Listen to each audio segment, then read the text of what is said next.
আসসালামু আলাইকুম। আজকে সারাদিনের একটা ছোট্ট ব্লগ ভিডিও আপনাদের সঙ্গে শেয়ার করছি। ছাদ বাগানের শাকসবজি দিয়ে শুরু করলাম। আমাদের ছাদ বাগানে কিছু শাকসবজি হয়েছে, ওইগুলো দিয়ে আজকে একটা দিন চালিয়ে নিব। দুপুরে রান্না বান্না করব।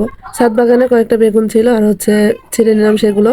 তো আরও কিছু পুঁই শাক রয়েছে, সেগুলো তুলে নিব। চলুন, অনেক সুন্দর কিন্তু পুঁই শাকগুলো হয়েছে। অনেকবার ছাদে শাকসবজি খাওয়া হয়েছে, কিন্তু আপনাদের সঙ্গে শেয়ার করা হয়নি, তাই ভাবলাম যে আপনাদের সঙ্গে একটু শেয়ার করে নিই। এখানে দেখুন কত সুন্দর পুঁই শাক হয়েছে। তো অনেকগুলো পুঁই শাকের পাতা তুলে নিব। আমাদের ছাদের শাকসবজিগুলো খেতে কিন্তু অনেক বেশি মজার। এগুলো সব আমার হাজবেন্ড লাগিয়েছে, উনি এগুলো পরিচর্যা করেন। বৃষ্টির পানি পেয়ে শাকসবজিগুলো এত বেশি সুন্দর হয়েছে। অনেক ধরনের শাকসবজি, ফল, ফুল সব ধরনের গাছই কিন্তু ছাদে রয়েছে।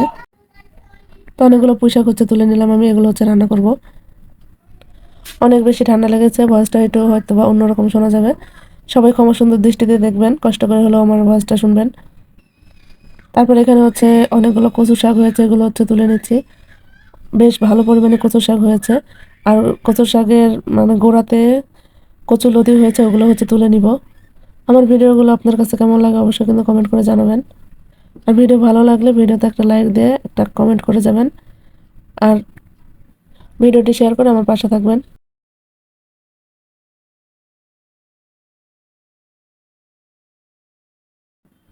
এটা আমার একদমই একটা নতুন পেজ।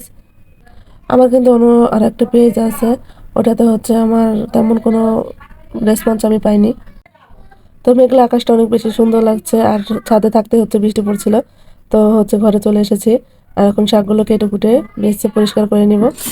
তো এর মধ্যে রান্নাঘর গুছিয়ে নিচ্ছি, ঘর দোরগুলো একটু গুছিয়ে নিচ্ছি, তারপর রান্না করতে যাব। রান্না করতে গিয়েছিলাম, তখন দেখলাম চুলে গ্যাস নেই, গ্যাসের খুব খারাপ অবস্থা আজকে। তো ভাবলাম যে ঘর বাড়িগুলো একটু গুছিয়ে নিই। তো ঘর দোরগুলো একটু গুছিয়ে নিয়েছি, তারপর রান্না করতে চলে এসেছি। ওই লতিগুলো রান্না করে নিয়েছি। এখানে সরিষা দিয়ে লতিটা রান্না করে ফেলেছি। আজকে গ্যাসের অনেক বেশি প্রবলেম হচ্ছিল, একদম 4টার দিকে গ্যাস এসেছে।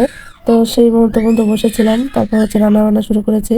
আলহামদুলিল্লাহ রান্না বান্না শেষ করতে পেরেছি। এখানে কচু শাকগুলো রান্না করে নিচ্ছিলাম আমি, ভাজি করেছি। আর ওই পুঁই শাক দিয়ে, আলু দিয়ে আর কিছু কাঁঠালের বিচি দিয়ে আমি একটা চচ্চড়ি রান্না করেছি।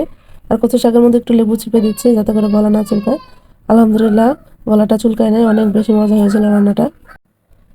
ভেবেছিলাম আজকে দুপুরটা একটু আরাম করে গুছিয়ে বসে ভাত খাবো, তো সে সৌভাগ্য আর হয়নি। বাচ্চা উঠে কান্নাকাটি শুরু করে দিয়েছে। তো এভাবেই একটু তাড়াহুড়া করে খেয়ে নিলাম। এভাবে দেখা যায় তাড়াহুড়া করে খেতে হয়, গুছিয়ে খাওয়ার সৌভাগ্য আসলে হয় না। আমার আজকের এই ছোট্ট বড় ভিডিওটি কেমন লাগলো অবশ্যই কিন্তু কমেন্ট করে জানাবেন। ভালো লাগলে লাইক কমেন্ট শেয়ার করে আমার পাশে থাকবেন। শান্তির মতো যে একটু ভয়েস দেবো তার উপায় নাই, বাচ্চাগুলো কি চিল্লাচিল্লি করতেছে।